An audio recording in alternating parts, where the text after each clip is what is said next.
નમસ્કાર મિત્રો, ફરી એકવાર હાર્દિક સ્વાગત છે મિત્રો તમારું અમારા આજના વિડીયોમાં. મિત્રો, ચૈત્ર માસના છેલ્લા શનિવારે આ જગ્યાએ 2 દીવા પ્રગટાવી દેજો. તમારી તમામ સમસ્યાઓ દૂર થઈ જશે. નમસ્કાર દર્શક મિત્રો, જય માતાજી, હર હર શંભુ. તો મિત્રો, પૂજ્ય ગુરુજીએ શિવ મહાપુરાણની કથામાં શનિવારે 2 ઘીના દીવા પ્રગટાવવાનો એક ખાસ ઉપાય જણાવ્યો છે, જે તેમણે આજ સુધી તેમની કોઈ પણ કથામાં જણાવ્યો નથી. પૂજ્ય ગુરુજીએ કહ્યું કે જ્યારે તમારી પાસે પૈસાની તંગી હોય, તમને ક્યાંકથી પૈસા ના મળે, જ્યારે જીવનમાં ચારે બાજુથી ફક્ત સમસ્યાઓ જ હોય અને તમને તેમાંથી બહાર નીકળવાનો કોઈ રસ્તો ન દેખાય, ત્યારે 26 એપ્રિલ 2025 શનિવારે 2 દીવાઓ પ્રગટાવી દેજો. દરેક ઈચ્છા પૂર્ણ થશે. તમને બધા દોષોથી મુક્તિ મળશે. તમને એટલી બધી સંપત્તિ મળશે કે તમે તેને સાચવી શકશો નહીં. માતા લક્ષ્મીજી અને મહાદેવજીના આશીર્વાદથી આખા વર્ષ દરમિયાન પૈસાનો વરસાદ થતો રહેશે. મિત્રો, જેમણે તમે બધા જાણો છો, 26 એપ્રિલ 2025 એટલે કે શનિવાર ચૈત્ર મહિનાની 13મી તિથિ છે. અને મિત્રો, આ સૌથી મોટી તિથિ છે જે ચૈત્ર મહિનામાં આવે છે અને ચૈત્ર મહિનાની 13મી તિથિ છે કારણ કે તે શનિવારે આવે છે અને આપણા હિન્દુ ધર્મમાં તેનું ખૂબ જ મોટું અને વિશેષ મહત્ત્વ છે. પૂજ્ય ગુરુજીએ કહ્યું છે કે જો તમને ક્યારે તક મળે અને ચૈત્ર મહિનાની 13મી તિથિ શનિવારે આવે તો તમારે ફક્ત 2 દીવાઓનો ઉપાય કરવો જોઈએ, કારણ કે આ 2 તિથિઓનો સંયોગ ખૂબ જ ભાગ્યે જ આવે છે. આ સાથે મિત્રો, ગુરુજીએ કહ્યું છે કે જ્યારે પણ ચૈત્ર મહિનાની 13મી તિથિ આવે છે, ત્યારે તમારે ફક્ત 2 દીવાઓનો ઉપાય કરવો જોઈએ. આ ઉપાય એટલો ખાસ છે કે જો તમને યોગ્ય સમયે યોગ્ય ક્રિયા અનુસાર 2 દીવાઓનો ઉપાય કર્યા હોય, જે પ્રાચીન કાળનો એક મહાન ઉપાય છે, તો મહાદેવજીના આશીર્વાદથી વિશ્વાસ કરો મિત્રો, તમારા જીવનમાં ગમે તેટલું મોટું દુઃખ પીડા હોય, તમને તેમાંથી મુક્તિ મળશે. તમારી ઈચ્છા ગમે તે હોય, ધારો કે તમે નોકરી માટે તૈયારી કરી રહ્યા છો, તો તમને નોકરી મળશે. તમારો બંધ ધંધો ચાલવા લાગશે. અને મિત્રો, જે રોગ તમને લાંબા સમયથી પરેશાન કરી રહ્યો હતો, તે રોગથી તમને મુક્તિ મળશે. તમારા જીવનમાં પૈસા આવવા લાગશે. તમારા જીવનમાં પૈસાના નવા રસ્તા ખુલશે. દોસ્તો, તો તમારે કોઈ પણ પ્રકારની સમસ્યાઓનો સામનો કરવો પડશે નહીં. એટલા માટે મિત્રો, 26 એપ્રિલ શનિવારે તમારે આ ઉપાય કરવો જોઈએ. ભલે તમે આખું વર્ષ આ ઉપાય ન કર્યો હોય, પરંતુ જો તમે આ ચૈત્ર મહિનામાં આવતા 13મીના દિવસે આ ઉપાય કરો છો, તો તમને આ ઉપાય કરવાનું પરિણામ મળશે, જેની તમે ક્યારેય કલ્પના પણ નહીં કરી હોય. તેથી જ તમારે આ દીવા પ્રગટાવવા જોઈએ. આ ઉપાય એકવાર જરૂર અજમાવો, જેથી આ તક તમારા હાથમાંથી નીકળી ન જાય અને આ ઉપાય કરવાનું ફળ તમને મળી શકે. મિત્રો, આ ઉપાય પંડિતજીએ તેમની તાજેતરની શિવ મહાપુરાણ કથામાં જણાવ્યો છે, જે આજે અમે તમને ખૂબ સારી રીતે સમજાવવા જઈ રહ્યા છીએ. આ વિડીયો જોયા પછી આ ઉપાય સમજવા માટે તમારે બીજો કોઈ વિડીયો જોવાની જરૂર રહેશે નહીં. તો મિત્રો, તમારે આ ઉપાય કેવી રીતે કરવો, ક્યારે કરવો, ક્યાં કરવો અને ઉપાય કરતી વખતે તમારે કઈ ભૂલો ન કરવી જોઈએ અને તમારે કઈ બાબતોનું ધ્યાન રાખવું જોઈએ, અને તમને આ વિડીયોમાં આ બધી માહિતી આપીશું. તો ચાલો દોસ્તો ઉપાયો શરૂ કરીએ. જો તમે પણ ઈચ્છો છો કે મહાદેવજીના આશીર્વાદ હંમેશા તમારા પર રહે તો વિડીયોને લાઈક, કમેન્ટ કરો, ચેનલને સબસ્ક્રાઈબ કરો અને કમેન્ટ બોક્સમાં જય લક્ષ્મીમાં જરૂરથી લખો અને તમારા ફાયદા માટે અને ગરીબી દૂર કરવા માટે આ વિડીયો છેલ્લે સુધી અવશ્ય જુઓ. જો આજે તમે વિડીયોને વચ્ચે કાપીને જોશો તો તમે જીવનમાં ક્યારેય સફળતા મેળવી શકશો નહીં. મિત્રો, આ 26 એપ્રિલ શનિવાર 13મીનો દિવસ ખૂબ જ ખાસ છે, ખૂબ જ મહત્વપૂર્ણ છે. એવું જોવામાં આવ્યું છે કે ક્યારેક મોટી પૂજા, ધાર્મિક વિધિઓથી જે ઈચ્છાઓ પૂર્ણ થતી નથી તે 26 એપ્રિલ શનિવારે એક નાનો ઉપાય કરવાથી પૂર્ણ થાય છે. હવે આપણે સમજીએ છીએ કે આપણે આ ઉપાય કયા સમયે કરવાનો છે. ચૈત્ર મહિનાના છેલ્લા શનિવારે આ 2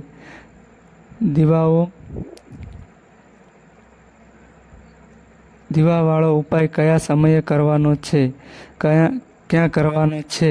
તો જુઓ, આ ઉપાય કરવાનો સમય સવારનો સમય અને સાંજનો સમય પણ છે. હવે જુઓ, અહીં આપણે મુખ્યત્વે સવારનો સમય નહીં કહીએ કારણ કે 26 એપ્રિલ શનિવાર 13મીનો દિવસ છે અને આ દિવસે પ્રદોષકાળ દરમિયાન સમય ખૂબ જ મહત્વપૂર્ણ છે. સવારે કરો તો પણ સારું રહેશે, તેમાં કોઈ સમસ્યા નથી. તો ચાલો આ ખાસ ઉપાય વિશે જાણીએ. તો ચાલો હવે અમારા પહેલા ઉપાય વિશે વાત કરીએ. તો જુઓ, આજના આખા વિડીયોમાં અમે તમને 3થી થોડાક મહાન ઉપાયો વિશે જણાવીશું, તેથી તમારે વિડીયો અંત સુધી જોવો પડશે. જુઓ, પહેલો અને બીજો ઉપાય ખૂબ જ ખાસ છે અને ત્રીજો ઉપાય કરવાથી તમને તમારા અટકેલા પૈસા મળશે અને તમારી બધી સમસ્યાઓનો અંત આવશે અને તમારી બધી ઈચ્છાઓ પૂર્ણ થશે. તો ચાલો પહેલાં પૂજ્ય ગુરુજી દ્વારા જણાવવામાં આવેલા પહેલા મહાન ઉપાય વિશે જાણીએ. આ ઉપાય માટે સૌ પ્રથમ તમારે ફક્ત 3 શમીના પાન લેવા પડશે. આ સાથે તમારે થોડું મધ લેવું પડશે. ફક્ત 1 ચમચી મધ કે તેમાંથી ઓછું લો અને તેની સાથે તમારે તમારા ઘરમાંથી તાંબાના વાસણમાં શુદ્ધ પાણી પણ લેવું પડશે. હવે મિત્રો, ફક્ત આ 3 વસ્તુઓ સાથે તમારે સીધા ભગવાન શિવના મંદિરે પહોંચવાનું છે. જુઓ, ગુરુજીએ કહ્યું છે કે તમે આ ઉપાય સવારે અને સાંજે બંને સમયે કરી શકો છો. જ્યારે પણ તમારી પાસે સમય હોય ત્યારે તમે આ ઉપાય કરી શકો છો. જુઓ, સૌ પ્રથમ તમારે પાણીનું વાસણ લેવું પડશે. તેને શિવલિંગ પર ધીમે ધીમે સંપિત કરવું પડશે અને તમારે શિવ મહાપુરાણના મૂળ મંત્ર શ્રી શિવાય નમસ્તો ભયમનો સતત જાપ કરવો પડશે. હવે મિત્રો, તમારી પાસે 3 શમીના પાન છે. તમારે ત્રણેયને મધમાં યોગ્ય રીતે બોળવા પડશે. એટલે કે તમારે 3 શમીના પાનની આસપાસ મધ યોગ્ય રીતે લગાડવું પડશે. હવે મિત્રો, તમારે આ શમી પાંદડાઓથી ભગવાન શિવના શિવલિંગને શણગારવાનું છે. એટલે કે તમારે 1 શમી પત્ર શિવલિંગ પર મૂકવાનું છે, બીજું શમી પત્ર શિવલિંગની જમણી બાજુએ મૂકવાનું છે અને ત્રીજું શમી પત્ર શિવલિંગની ડાબી બાજુએ મૂકવાનું છે. હંમેશા ધ્યાનમાં રાખો કે લાકડીનો ભાગ જલધારી તરફ રહેશે. આ રીતે તમારે ભગવાન શિવના શિવલિંગને આ 3 શમી પાંદડાઓથી શણગારવું પડશે અને તમારે સતત શ્રી શિવાય નમસ્તો ભયમ અથવા ઓમ નમઃ શિવાય મંત્રનો જાપ કરવો જોઈએ. તમારે જાપ કરતા રહેવું જોઈએ અને તે પછી તમે જે પણ ઈચ્છા માટે ઉપાય કરી રહ્યા છો, ભલે તમે આ ઉપાય ધન પ્રાપ્તિ માટે કરી રહ્યા છો, તો તમારે મહાદેવને તેની પૂર્ણતા માટે પ્રાર્થના કરવી જોઈએ.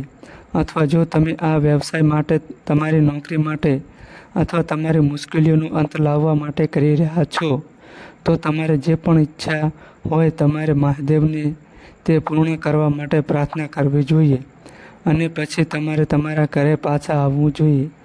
પૂજ્ય ગુરુજીએ કહે છે કે જો તમે આ સીમના પાનથી શિવલિંગને અર્પણ કરે છે અને તે પણ શનિવારે, તો મહાદેવ તમારી પ્રાર્થના ખૂબ જ ઝડપથી સ્વીકારે છે અને તમારી બધી ઈચ્છાઓ પૂર્ણ થવા લાગે છે અને મહાદેવ તમારા જીવનને પણ શણગારે છે. ચાલો હવે આપણા બીજા ઉપાય વિશે વાત કરીએ. જો આ ઉપાય કરવા માટે સૌપ્રથમ તમારે 2 માટીના દીવા લેવા પડશે. જો તમારી પાસે માટીના દીવા ન હોય તો તમે લોટના દીવા પણ બનાવી શકો છો, પરંતુ માટીના દીવા લેવાનો પ્રયાસ કરો તો સારું. જુઓ, હવે જ્યારે પણ તમે માટીના દીવા ખરીદો છો ત્યારે તમારે એક વાત ખાસ ધ્યાનમાં રાખવી પડશે. માટીના દીવા ક્યાંથી તૂટેલા કે ખંડિત ન હોવા જોઈએ. જુઓ, તમારે ખાસ ધ્યાનમાં રાખવું પડશે કે તમે તૂટેલો દીવો ન લો. આ સાથે તમારે શુદ્ધ દેશી ગાયનું ઘી લેવું પડશે. હવે જુઓ, તમને ગાય માતાનું ઘી મળે તો તમારે ફક્ત તે જ લેવું પડશે. જો તમને ગાયનું ઘી ન મળે તો તમને કોઈપણ દેશી ઘી વાપરી શકો છો. જુઓ, હવે તમારે શું કરવાનું છે, તમારે 2 ચમચી શુદ્ધ ઘી લેવું પડશે. જુઓ, ઘીનો દીવો પ્રગટાવવાથી આપણા જીવનની બધી મુશ્કેલીઓ, પીડાઓ અને અવરોધો દૂર થાય છે અને ઘરમાંથી નકારાત્મક ઉર્જા બહાર નીકળી જાય છે અને ઘીનો દીવો પ્રગટાવવો ખૂબ જ ફાયદાકારક છે. અને આ સાથે તમારે ગોળ વાટ પણ લેવી પડશે. તમારે ફક્ત 2 ગોળ વાટ લેવાની છે. ગોળ વાટ વાળો દીવો પ્રગટાવવાથી દેવી લક્ષ્મી ખૂબ પ્રસન્ન થાય છે, જેના કારણે તમારા ધન સંપત્તિમાં વધારો થાય છે. અને આ સાથે તમારે 2 લવિંગ પણ લેવાના છે. હવે લવિંગ આપણા જીવનની બધી મુશ્કેલીઓ અને પીડા દૂર કરે છે, તેથી જ તમારે ફક્ત 2 ફૂલોવાળી લવિંગ લેવાની છે. હવે આ બધી સામગ્રી લીધા પછી તમારે આ બધી સામગ્રી સાથે પીપળાના ઝાડ સુધી પહોંચવાનું છે, કારણ કે આ દિવસે પીપળાના ઝાડના મૂળમાં દીવો પ્રગટાવવામાં આવે છે. ખાસ કરીને શનિવારે આ કરવાનું ખૂબ જ ખાસ કહેવામાં આવ્યું છે. તો ચાલો જાણીએ કે તે કેવી રીતે કરવું. પૂજ્ય ગુરુજી કહે છે કે કોઈ પીપળાના ઝાડથી કોઈ પણ ઉપાય કરે છે તેને જીવનમાં ક્યારેય પૈસાની સમસ્યાનો સામનો કરવો પડતો નથી. જો પૂજ્ય ગુરુજીએ કહ્યું છે કે તમારે આ ઉપાય એવા પીપળાના ઝાડ નીચે કરવાનો છે જે થોડું મોટું હોય અને તેનો પડછાયો તમારા પર પડે, અને તમારે આ ઉપાય પીપળાના ઝાડના મૂળમાં કરવાનો છે. હવે સૌપ્રથમ તમારે ઉત્તર દિશા તરફ મોં રાખીને ઊભા રહેવાનું છે. ઉત્તર દિશાને દેવી લક્ષ્મી અને ભગવાન વિષ્ણુની માનવામાં આવે છે, જેમની કૃપાથી આપણને ધન મળે છે અને આર્થિક સંકટમાંથી મુક્તિ મળે છે.